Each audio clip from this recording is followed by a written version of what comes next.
Oops. Hello, this is Just Be Well, the channel about whole life living. We're talking about Lyme disease.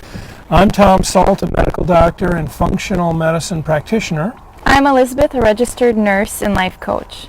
And I couldn't find my clear glasses, so you got my Changeo glasses. You can say hello to Morpheus here. So, we had some technical difficulties last Monday where we were talking about ways to increase energy and reduce brain fog without medications. So we're going to talk more about that today. So, what do you have to say for yourself?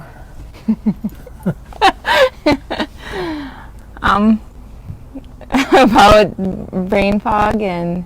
Sure, about brain fog. I have found that a lot of my symptoms I feel are perpetuated by my thoughts. And does that mean that this whole thing's in your head?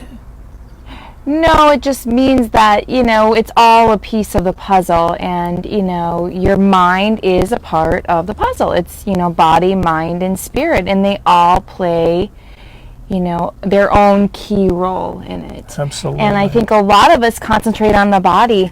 You think about, okay, I want to be healthy. I'm going to concentrate on the food I eat.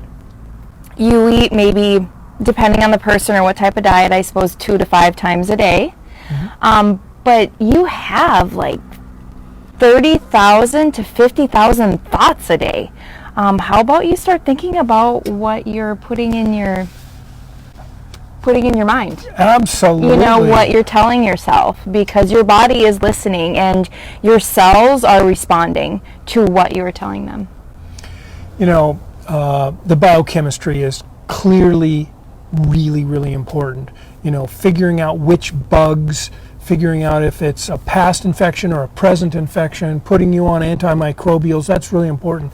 Doing the functional medicine piece, which is looking at your antecedents, triggers, and mediators, and looking at what we call the timeline and the matrix, and looking for points of leverage to raise your level of wellness to the point that disease simply can't flourish. Mm-hmm. And then doing things to manage side effects and Herxheimer reactions and all that stuff. That's critical. You have to do that. But there's one organ in your body that is the most powerful healing force known in nature, and that's your mind. Mm-hmm. And so today we want to talk about your mind, because there's tons of really powerful data that our mind is probably more powerful than, as in terms of helping us get better than our cholesterol number, our blood sugar number, any of those other things. In fact, tell us about this blood sugar study that you pointed out to me the other day. So it was a study done on individuals, and obviously, it could have been on animals or something, but it was on individuals. And they were given 2 different types of beverages, or so they thought. So first they were giving the beverage that had real sugar in it, and then their blood sugars were monitored after it. Mm-hmm. And then the next beverage they were told was a sugar-free option, and their blood sugars were measured again after that soda. And actually the second soda was the same as the first, right, but their blood sugar responded. Their actual blood sugar levels responded to what they thought the beverage was. Yeah, which is really fascinating. You're a diabetic and you think you're drinking a low sugar item, and it doesn't affect your blood sugar, and then you think you're drinking a high sugar item and it affects your blood sugar, but in reality it was the exact same beverage. Mm-hmm. That's the power of the mind. There's a place in Pennsylvania called Rosito, I think Rosito, something like that. Anyway, back many years ago, the local family doctor, primary care doctor, realized that he just wasn't seeing heart attacks. What's going on? This was a mining town. These people are smoking and drinking and working hard and deep down in coal mines and all this kind of stuff. And so that ended up in a multi-decades long research program. And they looked at cholesterol. Didn't seem to be that this group's cholesterol was any different. They looked at their blood pressure. They looked at all of the known risk factors. And it was all said and done. It was a sense of community, a sense of purpose, a sense of place, a sense of family, a sense of belonging. That's what reduced their risk. And it's a very interesting story. There's a book on Amazon called The Rosito Story. But the bottom line is these were immigrants. They basically moved en masse from a tiny town in Italy to this tiny town in rural Pennsylvania. And as the generations went on and they adopted more and more Western customs, their risk factors rose to the level of our risk factors for heart disease and so on. So our mind is a powerful, powerful, powerful thing. Hi, Bridget. Good morning. And it's really important that we cultivate that for the good rather than for the bad. You know, we're all so good at walking around thinking, you steaming sack of dung, you're so dumb, what'd you do that for? You're such a weakling, how come you're the one who's sick? Why are blah, blah, blah, blah, blah. All this noise all the time, just, you know, punching ourselves in the head. And the reality is that our limbic system, which is this deep switchboard in our brain, is responsible for sort of the milieu of inflammation versus non-inflammation. It helps control our immune system response, our autonomic nervous system response, the inflammatory cascades and all kinds of stuff. And we now know through multiple studies using functional magnetic resonant image, fMRI, studies where we image the brain while people are meditating, we image the brain while people are doing certain tasks, and we know what the brain is doing. We know how to turn these areas on and off. So we've scraped together all of that research and put it into a program we have called Rebalance to Heal, which is on our website, completely free, except for if you want to buy a biofeedback device and some supplements. But in terms of from us, it's free because this is something you can do at home for really any chronic illness, but today we're talking about Lyme disease. So in your Lyme journey... Make sure we're not missing anything. Hello. In your Lyme journey, what do you think was really pivotal for you to turn the corner? What was pivotal for me to not only turn the corner, but there were times I would turn the corner, but then I would retreat backwards. And then I would kind of start the process again. And granted, I would never retreat back to my starting point, but I would definitely start to fall backwards slowly. And then all of a sudden, I would have to pay attention and do something about it. And I came to realize that I was still doing those same things that kind of set me up to become chronically ill. So I was still doing those into my day-to-day life. And a lot of those things I'm talking about is, you know, my thoughts. And not only my thoughts, but just being in that fight or flight mode all the time, always striving for perfection. And when I came to realize that, you know, perfection is just another form of insecurity for me. I'm speaking of myself. For me, it was another form of insecurity and not feeling, you know, validated in like I was good enough. So I would strive for perfection in all the areas of my life to somehow prove to myself and others that I was worthy. And really, when I brought in that element of self-compassion and self-love, self-respect, and started to take care of myself and take care of my thoughts, I notice more lasting change. Now, of course, it doesn't happen overnight, and I'm still struggling with it. I was up at 3:30 in the morning last night, struggling with some of those same things. And so it's a process, but I really feel like for me, it was one of those key points that I wasn't paying attention to. And I was just noticing as we were sitting here, I have to read my my TV thing. So because it really falls into what we're talking about, and I love those synchronicities, but it says, communicate sacredness, build it, share it, and spread it. Yeah, and that's really what we're talking about. And, you know, what does sacredness mean? Especially if maybe you're an atheist or a recovering Catholic or Buddhist or whatever. Every culture on the planet has a sense of the sacred. And whether it's all happening just inside our own little heads or whether it's a real cosmic connection, I don't think any of us know. We can't know. We can have our own personal experiences that inform us. But what we do know is that quantum physics tells us that particles are entangled, and that unified field theory tells us that actually all particles are one thing. All electrons are connected in the entire universe.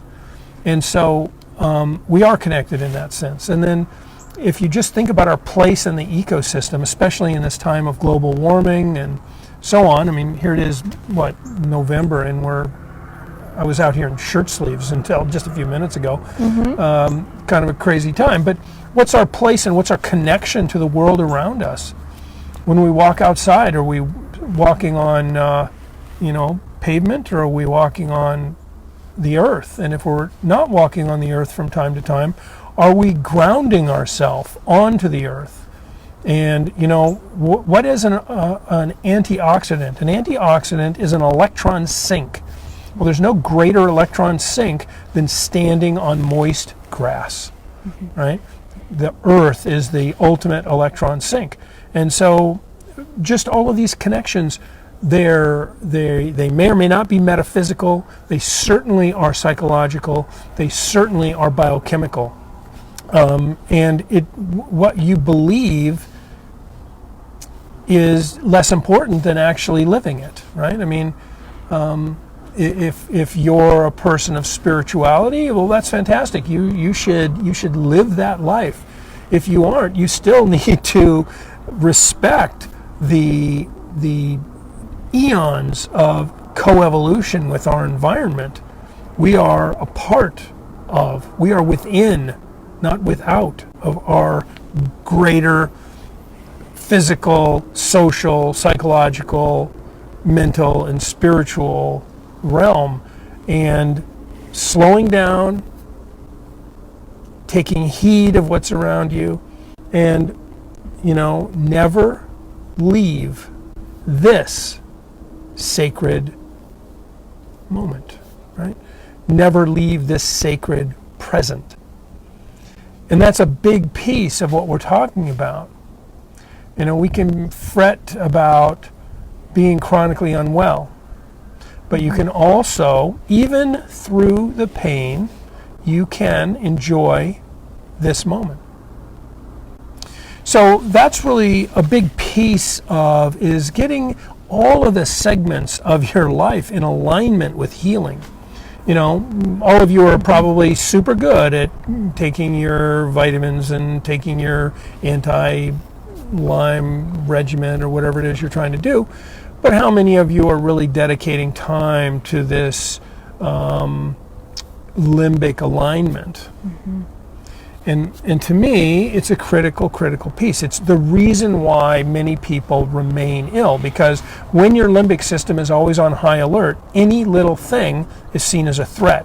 And those threats flip switches in your limbic system that increase inflammation, that puts you in fight or flight, which decreases your immune response, which shunts blood away from your gut, which is where most of your immune system lives, which changes the microbiome, which is critical for optimal functioning of your immune system, and the list goes on and on and on. So, we have good science to support this idea that being in psychosocial spiritual balance is every bit as important.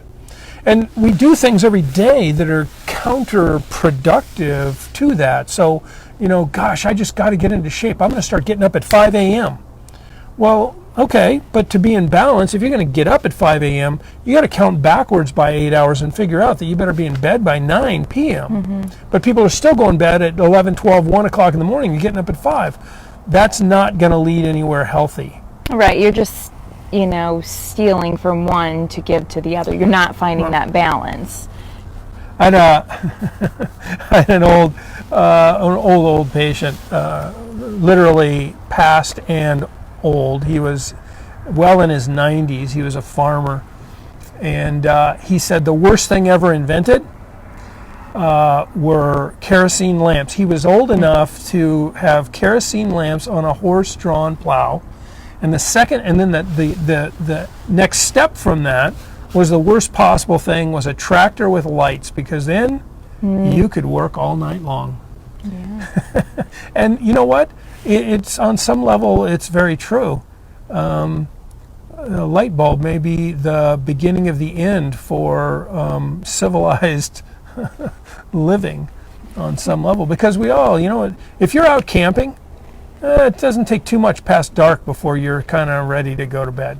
But if you're at home, all the lights are on and you're still running around at 11, 12, 1 o'clock in the morning. Well, right now the sun is setting here at like 5 o'clock, so I'm kind of glad we have lights. Otherwise, what time was it? Like 8 o'clock in the evening? We're going, oh, it must be time for bed. Oh, it's only 8 o'clock. Yeah. Yeah.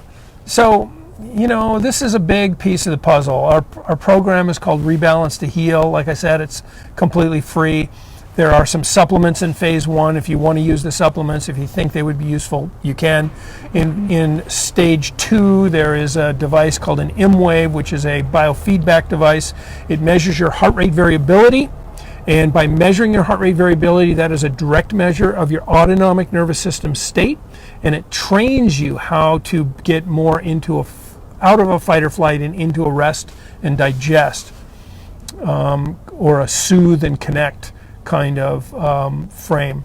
And the only thing that the biofeedback device does is it shortens your practice. If you're like me, I'm learning to play the cello. If I'm learning to play the cello and I can't hear it, I don't know if I'm doing it right or doing it wrong, right? And it's the same thing with meditation. It's a way to get you to that meditative place reliably and sooner, rather than having to practice for weeks or months or years. You can do it in a few minutes. So that's the reason for the biofeedback device. It's not critical. You don't have to use it, but it helps get you there quicker. Mm-hmm. And then the rest of the stages take you through to what I think is the really critical transformative piece. I say often that emotions are meant to be emoted, and feelings are meant to be felt. But we need to have the language to understand our emotions and our feelings. Mm-hmm. And if you start to realize that anger, when you feel, at the very beginning, when you start to feel anger welling up, what does it mean? It means you deeply care. If you didn't care, you wouldn't be getting angry, right? Mm-hmm. So you deeply care.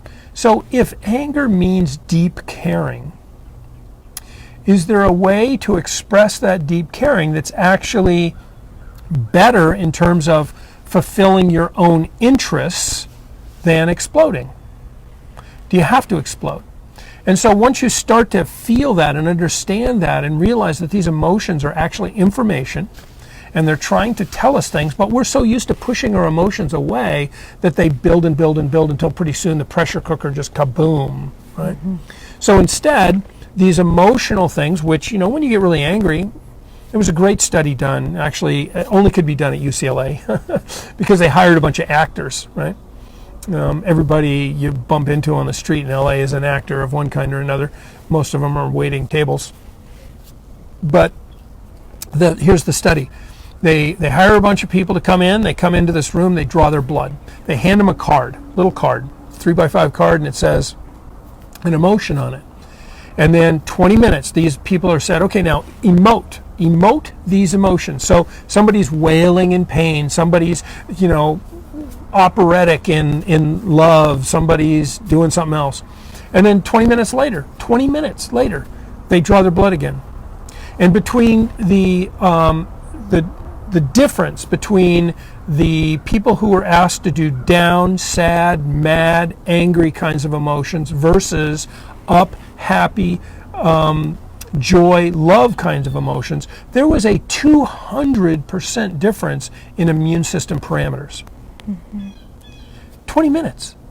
Imagine if you did that every single day. And what if you imagine a world where you retrain your physiology so that when you start to feel that welling up of anger, you recognize it as deep caring, and then respond from that place of deep, heartfelt caring instead of anger. What would that do to your immune function?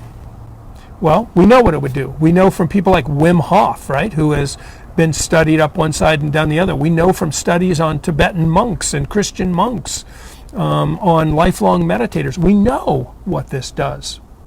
And there are many, many books about it. It's not just me making this stuff up. I have a book, a fairly thick book, a professional book. It's entitled something like The Psychological Influence on Gene Expression. And literally, your thoughts change which genes are expressed in your body. If you're angry, you're going to have more pro-inflammatory genes expressing themselves.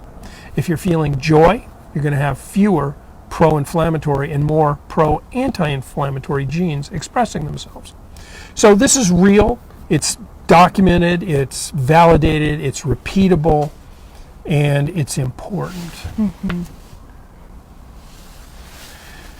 Hello, Jody. Yeah, hi, Jody. So, any questions about any of that? Love to entertain your questions. That's why we go live, is to entertain your questions. We'd love to hear from you guys. But our program is called Rebalance to Heal, and it's 6 steps. 6 steps. Things are often simple, just not easy. And as you get towards the 6th step actually has 13 sub-steps, and they get progressively more challenging, but they are indeed transformative. So, that is the Rebalance to Heal program. And as I said, the first step is about a few supplements, because most people with chronic illness, they get, their limbic system gets out of balance, and they are kind of semi-permanently in fight or flight. And that fight or flight is really hard to deal with. You know, fight or flight is being chased by saber-toothed tigers. And if you're being chased by a saber-toothed tiger, it makes no sense at all to sit down and close your eyes and meditate, right? Because you're surrounded by saber-toothed tigers. So sometimes we use a few supplements. One of them is a Western herbal combination designed to soothe and support the adrenals. The other is a Chinese herbal combination designed to support yin. The third is an amino acid from green tea called L-theanine. And L-theanine I describe as meditation in a bottle. It's not a sedative, but it just helps keep yourself from being overly reactive. You have any experience with any of those supplements? I was just thinking how I forgot to take them today. Oh, wow. So yes, I do have experience with them. Maybe I'm in trouble today then. Yeah. That might be every time you ask me a question, I'm like, what? What's going on? So I find them very helpful. It's not like taking a medication where, I'm like, notice a difference, but I do notice just in how my body responds to things. So it just kind of, maybe normally I'm here and it just helps bring me down to here a little bit, so I'm not always at that, top where everything just kind of, I'm kind of reactory. I can more take note of how I'm feeling and then respond rather than react. Right. And as you're talking about the anger and the deep caring, really I feel too, our emotions and our feelings, they are giving us feedback. So if you're having anxious feelings, or if you feel your emotions are unhealthy, really examine your thoughts. Right.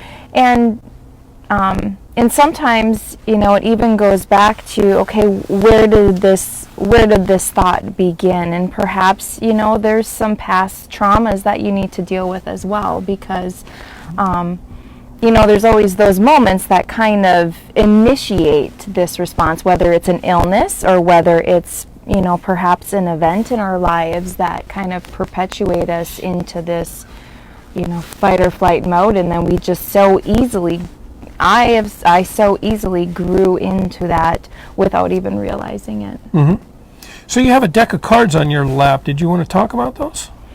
Well, it's funny because the card I was going to kind of talk about was also in sync with my the little love note on my tea bag. But so these are, I have multiple decks kind of laying around. I think this one was actually one of yours at one point, but I just took it over. This is by Don Miguel Ruiz, and it's the 4 Agreements. So there is a deck of 48 cards, and they each have the 4 agreements. So the one today was actually be impeccable with your word. So I can just read one of them. Impeccability of the word can lead you to personal freedom, success, and abundance. You can attain the kingdom of heaven from this one agreement. Be impeccable with your word. And it's not only the spoken word, it's the word. It's also the things that you think. And I don't think I realized for a very long time even what was going on inside of my head until I really started listening and paying attention. And that's when the awareness came. Just having that awareness is when I really started to see real changes. Right. You're chronically unwell and you feel terrible. It's hard to focus. It's hard to have the energy to do the things that need to be done in your personal life, around the house, get the laundry done, get the cleaning done, all of these things. And all those do is serve to feel like more and more of a failure. And without really a dedicated bit of time every day to reimagining that response, it is kind of an inevitable evolution into feeling terrible about yourself. So without realizing it. Be impeccable with your word simply means tell the truth, and not only Speak with integrity. Speak with integrity. Brene Brown, this quote I always screw up about conversations. Oh, that we have many conversations in a day, and a few of them involve other people. Yeah. So be impeccable with your word a few times a day with other people, but multiple times a day with yourself. Yeah. And so, but we all think we deserve to be just beaten up, right? Yeah, and it's not even that these thoughts aren't even like, I'm not telling myself I'm worthless or I can't do anything right, but they're continually judgmental thoughts about everything that I'm doing. Right. So whether or not it's, I could have been, I could have given my child a little bit more attention, or I think they asked me a question and I actually don't remember what they said. Or, I put something in the grocery cart that maybe is more indulgent than healthy. It's just all those little things, those self-judgments that add up. It's not like I'm actually each one of those is a little, myself. It's a little shot of adrenaline that perpetuates the fight or flight, which suppresses your immune system, which alters your gut, which changes your microbiome, yada, yada, yada. Denise, happy birthday to your hubby. Yeah, so these things are real and important and worthy of our time, even though we all live these time-pressed lives. All right, I think we're at the end of our time. I'm not seeing any pressing questions. Let me just go back through here. I think we've answered pretty much everything. I don't know what you do with these. I guess you'd push that button. Yeah, you can hit wave, or you can bring them on camera. Oh, should we bring people on camera? I'm sure they'd love that, huh? Oh, I think there was 2 from. Oh. Yeah. Yeah, Bill, say hi to Radka if you still talk to her. Anyway. Okay, so we will be back next week. Same time, same channel for Elizabeth, Morpheus, and Dr. Sult. We will see you next week. Bye. Bye.